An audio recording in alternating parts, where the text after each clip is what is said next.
Bienvenue dans le Cancy, votre espace éducatif gratuit.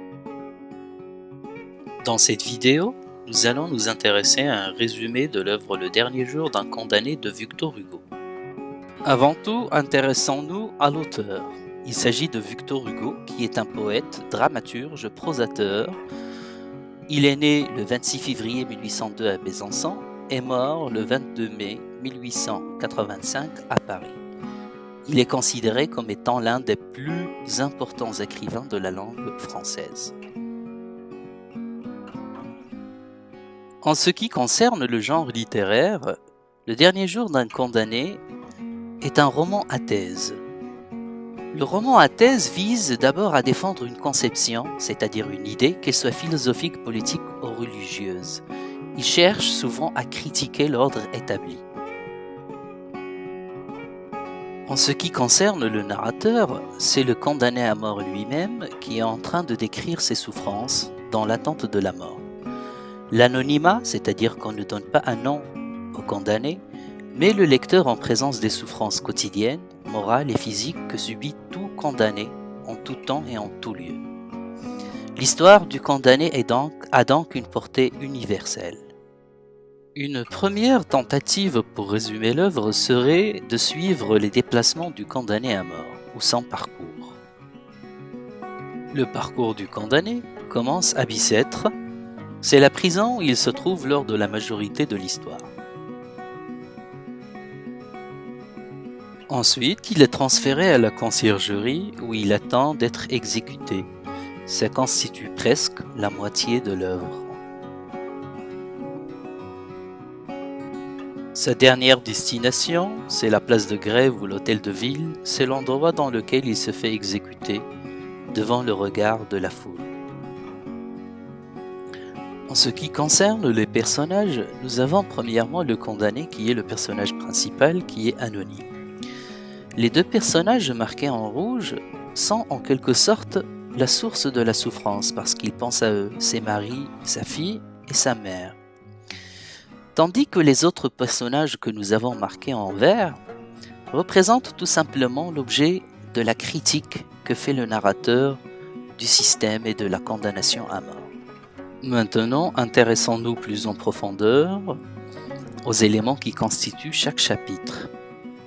Dans cette vidéo, nous allons nous intéresser aux chapitres clés, tandis qu'on ne fera que survoler les chapitres moins importants. Intéressons-nous tout d'abord au premier chapitre. Emprisonné dans sa cellule de Bicêtre, le narrateur se rappelle son passé de liberté. Et en même temps, il se retrouve obsédé par l'idée de sa condamnation à mort. En effet, comme on peut le voir dans le premier chapitre, le mot condamné à mort se répète au début au début du passage, et aussi à la fin du passage. Alors nous avons cette comparaison entre le présent et le passé, vous avez déjà autrefois, et nous avons cette phrase qui est très significative car il me semble qu'il y a plutôt des années que des semaines, c'est-à-dire c'est le temps qu'il passe à la prison est beaucoup plus lent en quelque sorte que le temps qu'il passait à l'extérieur. Alors ici nous avons une personnification des idées qui avant étaient comme des jeunes filles, etc. Et maintenant, il est captif physiquement et bien sûr moralement dans une seule idée, c'est l'idée de condamner à mort. Dans le deuxième chapitre, le condamné fait le récit de son verdict. Dans le troisième, le narrateur nous dit que tout le monde, que tout être humain est condamné à mort. Mais la manière, bien sûr, diffère. Dans le quatrième chapitre, nous avons une description de Bicêtre, qui de loin ressemble à un château, mais qui de l'intérieur est un lieu vraiment hideux. Dans le cinquième chapitre, le condamné nous renseigne que durant les premiers moments de son incarcération, de sa condamnation, il a été bien traité, on lui a même accordé quelques faveurs, comme avoir de l'encre, un plumier, et du papier. Dans le sixième chapitre, lors d'un monologue intérieur, le prisonnier nous dévoile sa décision de se mettre à écrire. En premier lieu, l'écriture est considérée comme étant un moyen de distraction, c'est-à-dire pour faire passer le temps, mais en même temps pour inciter les gens qui condamnent à la peine de mort à voir la souffrance réelle, qui n'est pas seulement une souffrance physique, mais surtout une souffrance morale par laquelle passe tout condamné à mort. Dans le 6e chapitre, comme nous l'avons dit, l'écriture a plusieurs fonctions. Premièrement, elle vise tout simplement à combattre l'ennui, puisqu'il le dit ici, puisque tout le monde autour de moi, tout est fade, flétri, etc. Deuxièmement, c'est pour relater ses souffrances. Alors, nous avons ici ce journal de mes souffrances, heure par heure, minute par minute, supplice par supplice. C'est une gradation qui nous montre ici tout simplement l'ampleur de sa souffrance. Alors, et le but ultime, si vous voulez, c'est peut-être cette lecture le rendra-t-elle la main moins légère quand il s'agira qu'autrefois de jeter une tête qui pense, une tête d'un homme dans ce qu'ils appellent la balance de la justice. Dans le 7e chapitre, le condamné espère qu'on s'intéresse un jour à son cas et que son journal pourra tout simplement faire la différence. Dans le 8e chapitre, le condamné compte le temps qu'il lui reste à vivre. Entre 5 et 6 semaines qu'il a déjà passées, son temps est fortement limité. Dans le 9e chapitre, le narrateur pense à sa famille. Il s'en veut de la laisser sans ressources et sans protection. 10e chapitre, le narrateur décrit la cellule de l'intérieur vers l'extérieur. Dans le 11e chapitre, pour passer sa nuit, le narrateur nous décrit les traces laissées par les autres prisonniers qui étaient dans sa cellule bien avant lui. Dans le chapitre 12, le narrateur assiste au ferrage des forçats avant leur départ pour Toulon. Dans cette image, on peut voir le travail réservé aux forçats dans les galères qui étaient condamnés à ramer pendant une période déterminée. Dans le chapitre 13, le narrateur personnage se rappelle d'un événement particulier qui a eu lieu il y a quelques jours dans la cour de la prison. Le départ des forçats au bagne de Toulon. Il nous rapporte cet événement comme un vrai spectacle en 3 actes, la visite médicale, la visite des geôliers et le ferrage. Il nous parle du traitement inhumain réservé à ces condamnés. À la fin du spectacle, ils tombent évanouis, puisque les forçats l'ont reconnu et ont commencé à crier son nom, condamné à mort, condamné à mort. Transporté à l'infirmerie, le narrateur assiste au départ des forçats pour Toulon. Il préfère la guillotine aux galères, puisqu'il a assisté au traitement inhumain qu'on fait subir à ces malheureux prisonniers. À son retour au cachot, le condamné est à nouveau obsédé par l'idée de sa condamnation à mort. Dans le chapitre 16, quand le narrateur était à l'infirmerie, il avait entendu la voix d'une jeune fille de 15 ans chanter une comptine qui parle de mort, ce qui lui a rappelé tout simplement sa situation. Dans le 17e chapitre, il rêve d'évasion, mais son rêve est irréalisable. Il tente tant bien que mal d'échafauder un plan, mais il n'a ni le courage, ni les moyens pour le faire. Dans le 18e chapitre, il est 6 heures du matin, le guichetier entre dans le cachot du condamné, il demande à notre condamné ce qu'il désire à manger. Et dans le 19e chapitre, c'est la visite du directeur de la prison qui demande au narrateur s'il se plaint d'un quelconque mauvais traitement. Dans le chapitre 20, le narrateur retrouve la prison sous toutes les formes, sous la forme humaine, comme sous la forme de grilles ou de verrous. Elle l'enferme, le surveille et le torture. Dans le chapitre 21, à 6h30 du matin, le narrateur a été visité dans son cachot par un prêtre, puis par l'huissier, qui lui annonce le rejet de son pourvoi en cassation et son transfert à la conciergerie. Dans le chapitre 22, le condamné est transféré à la conciergerie. La foule assoiffée de sang s'est déjà attroupée pour ne pas manquer l'exécution du pauvre condamné. Dans le chapitre 23, l'huissier remet le condamné aux mains du directeur. Dans un cabinet voisin, il fait une rencontre curieuse avec un condamné à mort qui séjournera dans la même cellule à Bicêtre. Ce dernier, fils d'un ancien condamné à mort, lui raconte son histoire et s'empare de sa redingote. Dans le chapitre 24, le narrateur regrette l'échange de sa redingote avec le frioche.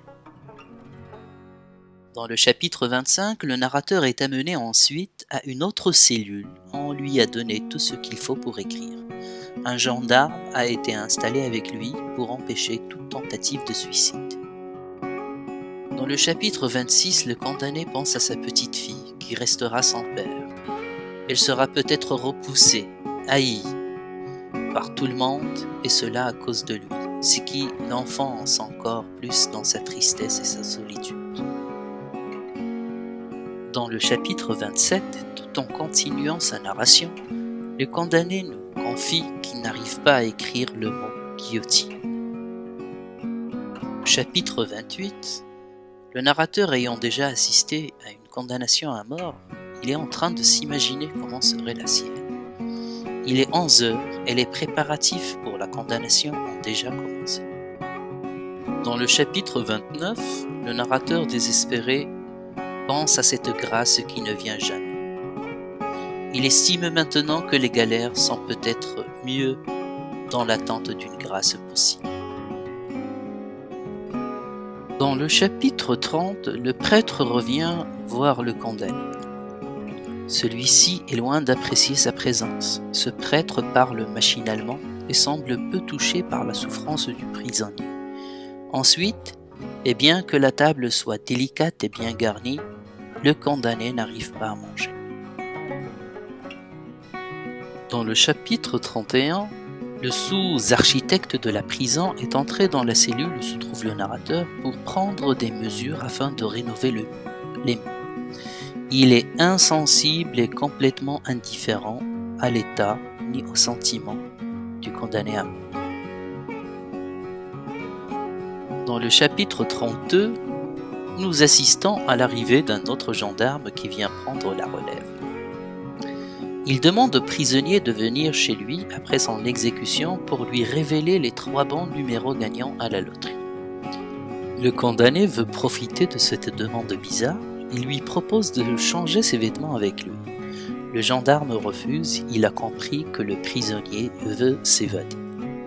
Mais une autre fois ici, Victor Hugo nous montre d'une manière indirecte à quel point les gens qui entourent le condamné sont insensibles à sa souffrance. Dans le chapitre 33, pour oublier son état actuel, le narrateur ressasse un peu ses souvenirs et il s'arrête sur le souvenir d'une jeune fille qui s'appelait Peppa et avec laquelle il avait passé une agréable soirée d'été. Dans le chapitre 34, au milieu de ses souvenirs de jeunesse, le condamné pense à son crime. Entre son passé et son présent, il y a une rivière de sang. Le sang de l'autre, sa victime, et le sien. Dans le chapitre 35, le narrateur envie les gens ordinaires, gens normaux, qui passent leur temps d'une manière normale à faire leurs affaires normales. Dans le chapitre 36, le narrateur se rappelle le jour où il est allé voir la cathédrale de Notre-Dame de Paris. Il lui semble qu'il est encore dans la tour du Bourdon. Dans le chapitre 37, le narrateur décrit brièvement l'hôtel de ville. Dans le chapitre 38, l'heure de l'exécution approche. Le narrateur ressent des douleurs physiques atroces. Et dans le chapitre 39, le narrateur imagine comment il va vivre le moment de son exécution. Dans le chapitre 40, le narrateur pense au roi Charles X. Dans le chapitre 41, le condamné se met dans la tête l'idée qu'il va bientôt mourir. Il demande un prêtre pour se confesser et un crucifix à baiser. Dans le chapitre 42, après l'arrivée du prêtre, le narrateur a dormi pour quelques instants et il a fait un cauchemar. Dans le chapitre 43, quelques heures avant son exécution, le condamné reçoit la visite de sa petite fille Marie, qui ne le reconnaît pas. Rien ne le rattache à présent à la vie, il se laisse conduire à la mort. Dans le chapitre 44, le narrateur décide d'affronter la mort. Il pense au bourreau, la foule, aux gendarmes, à la place de grève et à son exécution. Au chapitre 45, le narrateur pense à la foule en train de l'applaudir comme s'il s'agissait d'un spectacle et à toutes les têtes qui tomberaient après lui à cause de la peine de mort. Dans le chapitre 46, la petite Marie vient de partir. Le père se demande s'il a le temps de lui écrire quelques pages. Il cherche tout simplement à se justifier devant les yeux de sa fille. Dans le chapitre 47, le condamné se rend compte qu'il n'a pas eu le temps d'écrire son histoire. Dans le chapitre 48, le condamné est dans une chambre de l'hôtel de ville. À 3 heures, on vient l'avertir qu'il était temps. On lui coupe les cheveux, etc. On assiste tout simplement à la toilette du condamné. Le convoi se dirige ensuite vers la place de grève devant une foule de curieux qui attendent l'exécution comme un spectacle. Dans le chapitre 49, celui de la clôture, le condamné supplie un commissaire de lui accorder encore 5 minutes dans l'espoir d'obtenir sa grâce. 4 heures, malheureusement, on vient le chercher, c'est l'heure de sa mort.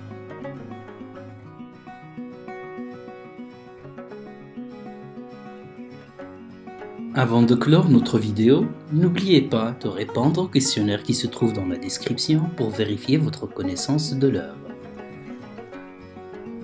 N'oubliez surtout pas de vous abonner à la chaîne pour recevoir le prochain cours. À bientôt, merci.